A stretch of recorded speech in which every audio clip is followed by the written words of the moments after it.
Sessiya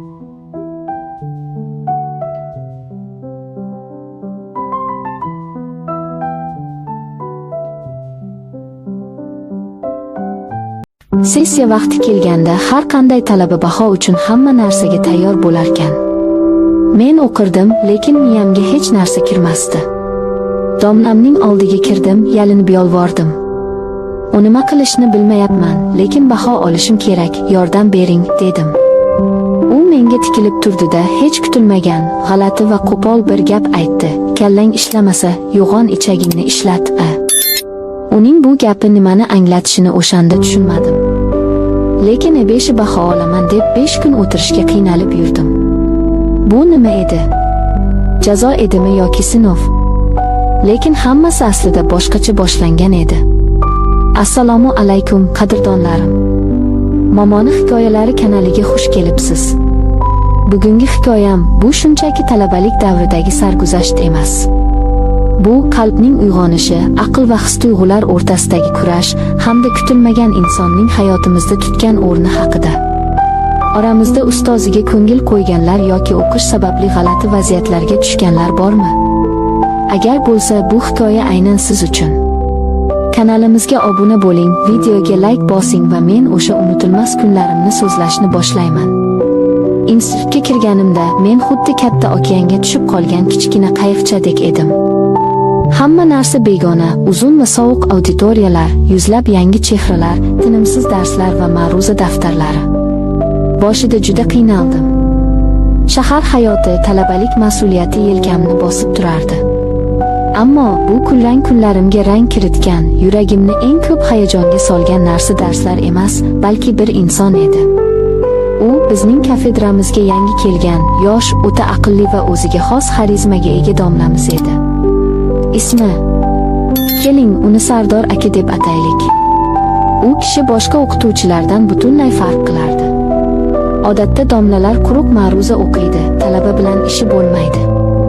Lekin Sardor aka auditoriyaga kirganda xonadagi havo o'zgarardi.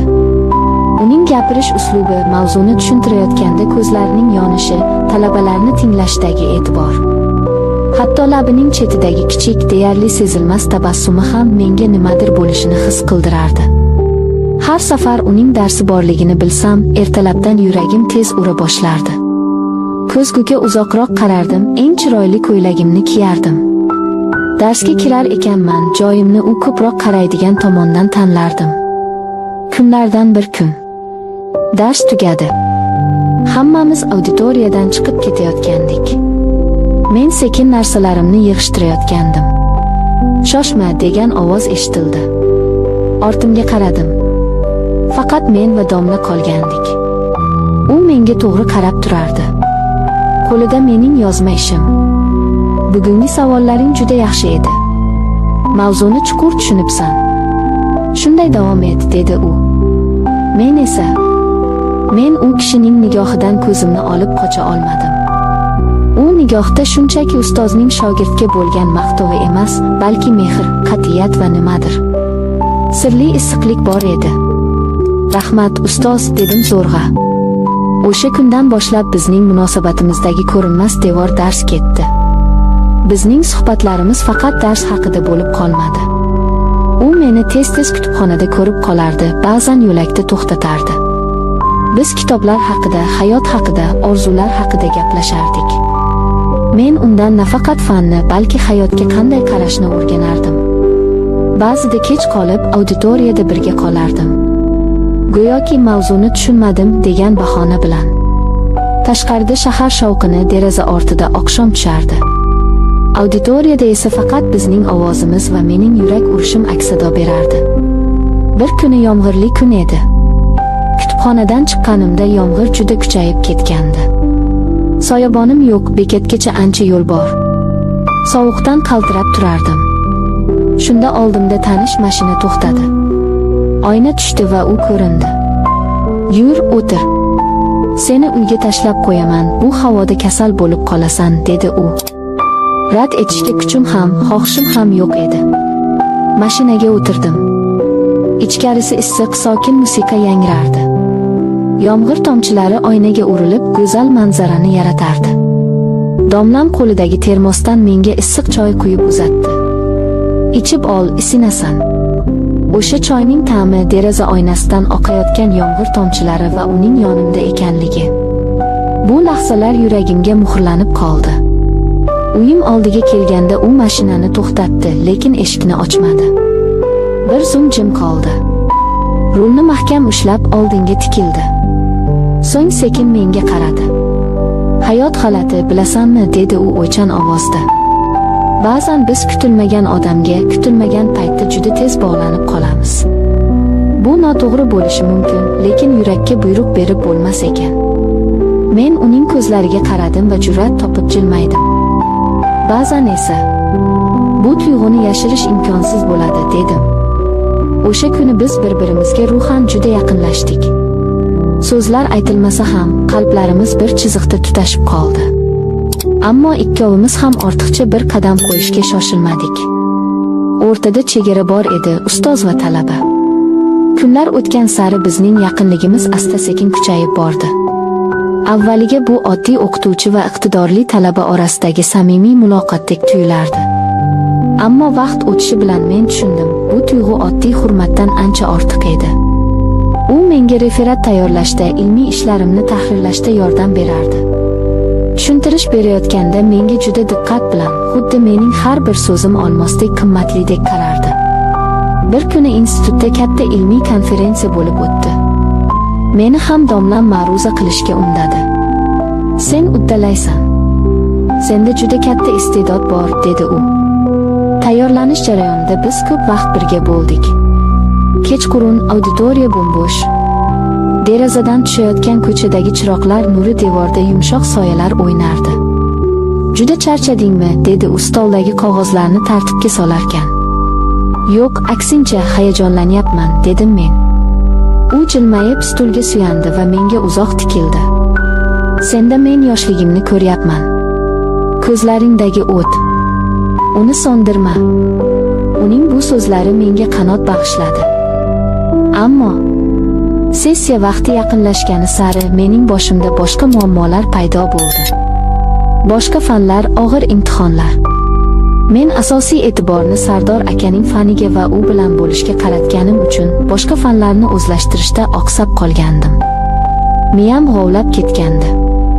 Qancha o'qisam ham eslab qololmayapman. Stress, uyqusizlik va o'sha ilmoqdagi voqea sodir bo'ldi. Men bir kuni juda tushkun holatda uning oldiga kirdim.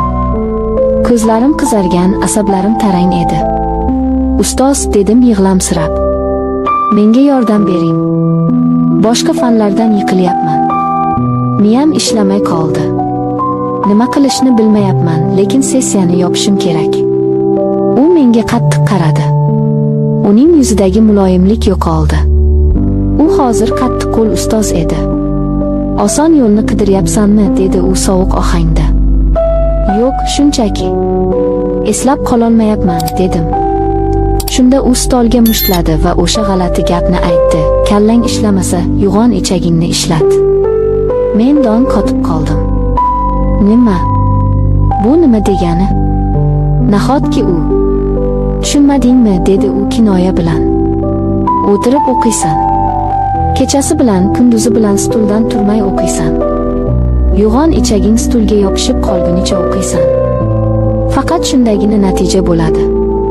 5 olmoqchimisan? Unda 5 kun joyingdan jilmay o'qi. Men yig'lab chiqib ketdim. U menga rahm qiladi deb o'ylagandim. U esa meni haydab soldi. Lekin uning gapi menga qattiq ta'sir qildi. Men uyga bordim va qamalib oldim. 5 kun. Rostdan ham 5 kun deyarli joyimdan turmadim. Faqat kitob, faqat konspekt. Uxlash yo'q, ovqatlanish ham tik turib. 5 kunlik azobdan so'ng tanam qaqshab og'rirdi. Ayniqsa uzoq o'tirishdan belim va oyoqlarim zirqirardi. 5 kun o'tirishga qiynalib yurdim, deganim shu edi. Jismoniy azob. Lekin imtihonga kirganimda savollarning hammasiga bittalab javob berdim. 5 oldim. Chiqib Sardor akani ko'rdim. U yo'lakda turardi. Meni ko'rib miyig'ida kuldi. Ishladimi deb so'radi. ishladi dedim, ham kulib, ham yig'lab. Lekin o'tirishga qiynalyapman. U kulib yubordi. Ana ko'rdingmi? Mehnatning tagi rohat. Sen kuchlisan. Sessiya tugadi. Bahor keldi. Kampus atrofidagi daraxtlar gulladi. Bir kuni darsdan keyin auditoriyada daftarimni unutib qoldim. Qaytib olgani bordim. Eshikni asta ochsam, u yerda faqat domlam qolgandi. U stol ustidagi kitoblarni tartibga solayotgandi. Meni ko'rib jilmaydi. "Qara, sening daftarlaringni topib qo'ydim, seni kutayotgandim", dedi u va daftarni uzatdi. Men daftarni olayotib, tasodifan qo'llarimiz tegib ketdi. O'sha bir zumda hammasi to'xtagandek bo'ldi. Vaqt, shahar shovqini, imtihonlar, hammasi yo'qoldi. Yuragim qattiq ura boshladi. Nigohimiz esa bir necha soniyaga bir-biriga bog'lanib qoldi. U shoshib ortga chekinmadi. Men ham qo'limni tortib olmadim. Go'yo ikkovimiz ham bu yaqinlikni, bu elektr tokini his qilishni xohlayotgandek edik. Uning qo'llari issiq edi. Uning ko'zlarida endi ustozning emas, balki oshiqning nigohi bor edi. "Ba'zi uchrashuvlar borki", dedi u past ovozda, "ular inson hayotini butunlay o'zgartiradi. Men seni shunday uchrashuv deb bilaman." Men jilmaydim. Ko'zimda yosh qalqidi. "Men ham", dedim pichirlab. "Biz o'sha chiziqdan o'tmadik. Ammo biz bilardik, o'qish tugashi bilan bu hikoya yangi sahifadan boshlanadi." O'sha kunlardan keyin men har bir darsni intiqlik bilan kutadigan bo'ldim. U mening hayotimga ilhom, ishonch va yangi ranglar olib kirdi. Uning o'sha qo'pol hazili, yo'g'on ichak haqidagi gapi aslida meni chiniqtirish, o'zimga bo'lgan ishonchimni qaytarish uchun aytilgan eng to'g'ri so'z ekanini keyin tushundim. Hozir oradan ancha vaqt o'tdi. Men institutni bitirdim. Ba'zi hislar so'zlardan kuchliroq bo'ladi. Va ba'zi ustozlar, ular shunchaki fan o'rgatmaydi, ular yurakni ham o'rgatadi. Azizlar, hayotda qiyinchilikka duch kelsangiz, o'tirishga qiynalsangiz ham bilingki, buning ortida katta yutuq va balki katta muhabbat kutib turgandir. E'tiboringiz uchun rahmat. Momoni hikoyalari kanaliga obuna bo'ling. Xayr, salomat bo'ling.